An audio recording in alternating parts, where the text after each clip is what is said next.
اگلی کھلے کافروں کا ذکر۔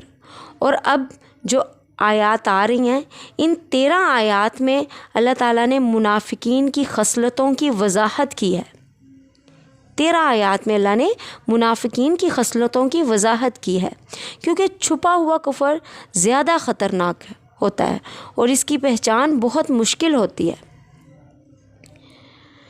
یخادعون اللہ، وہ دھوکہ دیتے ہیں اللہ کو، والذین، اور ان لوگوں کو جو آمنوا، ایمان لائے، وما، اور نہیں یخدعون، وہ دھوکہ دیتے، الا انفسہم، مگر اپنے آپ کو،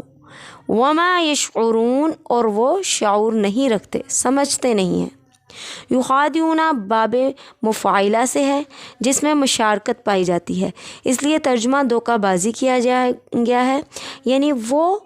دل میں کفر چھپاتے ہیں اور ایمان کا دعویٰ کرتے ہیں اور سمجھتے ہیں کہ ہم اللہ تعالیٰ اور ایمان والوں کو دھوکہ دینے میں کامیاب ہیں، حالانکہ دھوکہ ان کے ساتھ ہو رہا ہے۔ وہ کیسے؟ کہ دنیا میں انہیں مسلمان قرار دیا گیا، لوگ سمجھ رہے ہیں کہ یہ مسلمان ہیں اور انہیں مسلمان والے حقوق اور فوائد حاصل رہے، مگر آخرت میں وہ آگ کے سبب سب سے نچلے درجے میں ہوں گے۔ نساء کی آیت ہے، ان المنافقین یخادعون اللہ وهو خادعهم،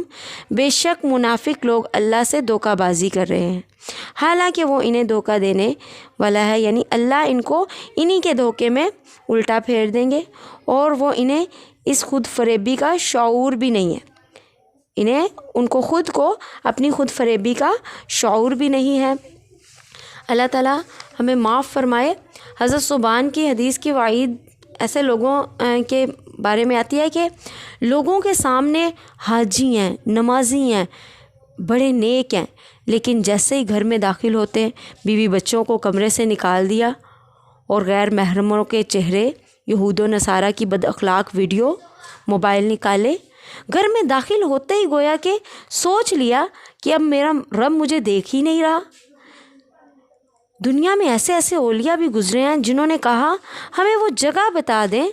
جہاں ہمارا اللہ ہمیں نہ دیکھے۔ نبی کریم صلی اللہ علیہ وسلم نے فرمایا، وہ لوگ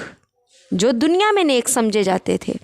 جن کو بڑا سخی، بڑا حاجی، بڑا نمازی سمجھا جاتا تھا، جن کی نیکیاں احد پہاڑ سے بھی زیادہ ہوں گی، ارد گرد نیکیوں کو پہاڑ لے کر آئیں گے اللہ کے پاس۔ جب ان نیکیوں کو، احد پہاڑ جتنی نیکیوں کو ترازو میں رکھا جائے گا تو ان کا وزن 0 ہوگا، تنکے سے بھی زیادہ ہلکا۔ حقیقی مومن، حقیقی ولی اللہ وہ ہیں جو تنہائی میں رہ کر اللہ کی حدوں کو قائم رکھیں۔ پھر نبی کریم صلی اللہ علیہ وسلم نے فرمایا، جب مسلمان اپنی تعریف سنے تو کہے، اللہم لا تخزنی بما یقولون واغفر لی ما لا یعلمون واجعلنی خیرا مما یظنون۔ اللہ میری پکڑ نہ کرنا اس بات پہ جو یہ کہہ رہے ہیں، مجھے بخش دے جو وہ نہیں جانتے، وجعلنی خیرم، اور مجھے بنا دے بہتر اس سے، یظنون، جو وہ میرے بارے میں گمان کر رہے ہیں، یعنی جو وہ مجھے کہہ رہے ہیں کہ میں بڑا سخی ہوں، میں بڑا نیک اور متقی ہوں، وہ میرے بارے میں نہیں جانتے۔ اللہ اس بارے میں میری پکڑ نہ کرنا، یہ نہ ہو کہ وہ جو سمجھ رہے ہیں اور جو کہہ رہے ہیں میں ایسا ہوں نہ، اور میری اس بات پر پکڑ آ جائے۔ اللہ معاف کرے، استغفر اللہ، اللہ ہمیں محفوظ فرمائے۔ فی قلوبہم، ان کے دلوں میں، مرض، بیماری ہے، فزادہم اللہ، پس بڑھا دے گا ان کو اللہ، مرضا، ان کی بیماری میں، وَلَهُمْ، اور ان کے لیے، عذاب علیم، عذاب ہے دردناک، بما، بسبب اس کے، کانو، جو تھے وہ، یکذبون، جھوٹ بولتے۔ فی قلوبہم خبر مقدم ہے جس سے حسر پیدا ہوتا ہے، اس لیے ترجمہ یہ ہوگا اس کا کہ ان کے ہی دلوں میں جو ہے وہ بیماری ہے، انہی کے دلوں میں بیماری ہے، یہ ترجمہ کیا گیا ہے۔ تو اللہ تعالیٰ اس سے سوال کا جواب ہے کہ یہ کیسا ہو سکتا ہے کہ کوئی شخص اللہ کو دھوکہ دے جو عالم الغیب ہے اور مومنوں کو دھوکہ دے، جن سے زیادہ فراست والا کوئی ہو ہی نہیں سکتا، اور سمجھے کہ میں دھوکہ دینے میں کامیاب ہوں۔ فرمایا اس کی وجہ یہ ہے کہ ان کے دل میں ایسے مرض ہیں جس نے انہیں خود فریبی کی آخری حد تک پہنچا دیا ہے۔ وہ مرض نفاق ہے جو کفر کو چھپانے کی کوشش میں کیا جاتا ہے۔ اس بیماری سے بے شمار نفسیاتی بیماریاں مزید پیدا ہوتی ہیں اور بڑھتی چلی جاتی ہیں، مثلاً جھوٹ، خیانت، وعدہ خلافی، بد عہدی، بد زبانی، جنہیں رسول اللہ صلی اللہ علیہ وسلم نے منافق کی نشانیاں قرار دیا ہے، اور اسی طرح فساد، خود پسندی، بے وقوفی، دو رخی، بد عہدی، بد زبانی، جن کا ذکر آئندہ آیات میں بھی ہے، اور بہت سی دیگر بیماریاں مثلاً بزدلی، طمع، بخل، جہاد سے فرار،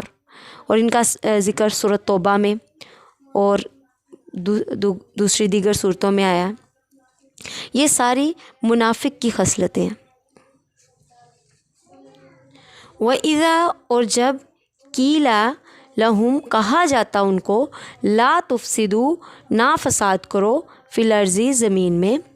قالوا، تو وہ کہتے، انما، بے شک، نحن، ہم، مصلحون، اصلاح کرنے والے ہیں۔ یہاں منافقین کے دو اوصاف بیان ہیں۔ فساد یعنی زمین میں بگاڑ پیدا کرنا، اس میں اللہ کی ہر نافرمانی شامل ہے، کیونکہ اس سے زمین میں بگاڑ پیدا ہوتا ہے۔ جیسے سورہ الروم کی آیت ہے، ظہر الفساد فی البر والبحر بما کسبت ایدی الناس، خشکی اور سمندر میں فساد ظاہر ہو گیا اس کی وجہ سے جو لوگوں کے ہاتھوں نے کمایا، یعنی ان کے برے عملوں کی وجہ سے۔ دوسرا وصف بگاڑ پیدا کرنے کو عین اصلاح قرار دینا۔ یہ لوگ دل میں کفر رکھنے کی وجہ سے کفار سے دوستی رکھتے تھے، مسلمانوں کے راز انہیں بتاتے اور اسلام کے عقائد اور احکام پر اعتراض کرتے تھے، اور منع کرنے پر اپنے عمل بد کو اصلاح کا نام دیتے تھے کہ نہیں، ہم تو اصلاح کرنا چاہتے ہیں،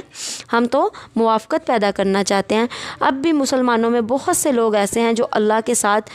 شرک کو اولیاء کا ادب، بدعات کو قرب الہی کا ذریعہ، اور کفار سے دوستی اور ان کے غلبے کے لیے کوشش کو حالات کا تقاضا قرار دیتے ہیں، اور مسلمانوں کی نسل کشی کو خاندانی منصوبہ بندی کہتے ہیں،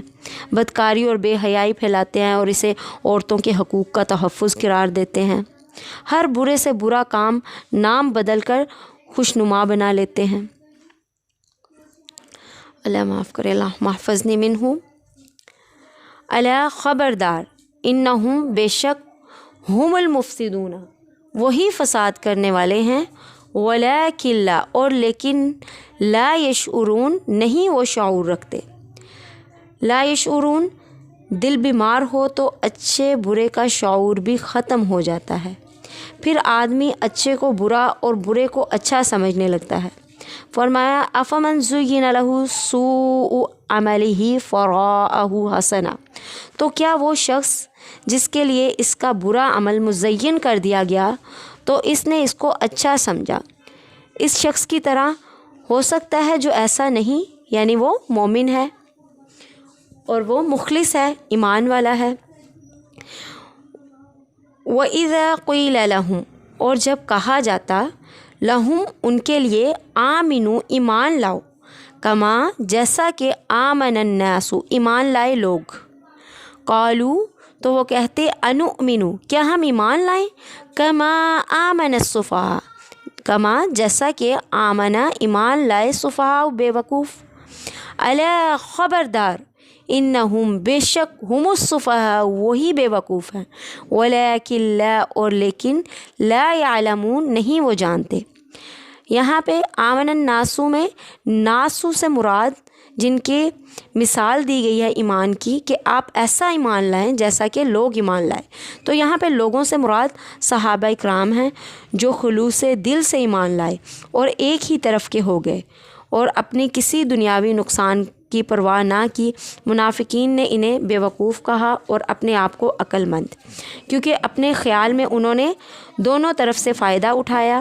اور اپنی دنیا کا نقصان ہونے دیا۔ اللہ تعالیٰ نے منافقین ہی کو بے وقوف قرار دیا کیونکہ ان کا نہ مسلمانوں کے ہاں کچھ اعتبار رہا، نہ کفار کے ہاں کچھ اعتبار رہا۔ وہ چند روزہ زندگی کے فائدے کے لیے ہمیشہ کی زندگی کا نقصان کر بیٹھے۔ فرمایا، یہ ایسے بے وقوف ہیں جنہیں اپنی بے وقوفی کا علم بھی نہیں۔ اور اس آیت سے صحابہ کرام رضوان اللہ اجمعین کی فضیلت ثابت ہوتی ہے کہ منافقین کو ان کے ایمان جیسا ایمان لانے کا حکم دیا۔ اللہ تعالی ہمیں اپنے نبی کریم صلی اللہ علیہ وسلم پر اس کے اسوہ حسنہ پر چلنے اور ان کے صحابہ کرام کے ایمان جیسا ایمان لانے کی توفیق عطا فرمائے۔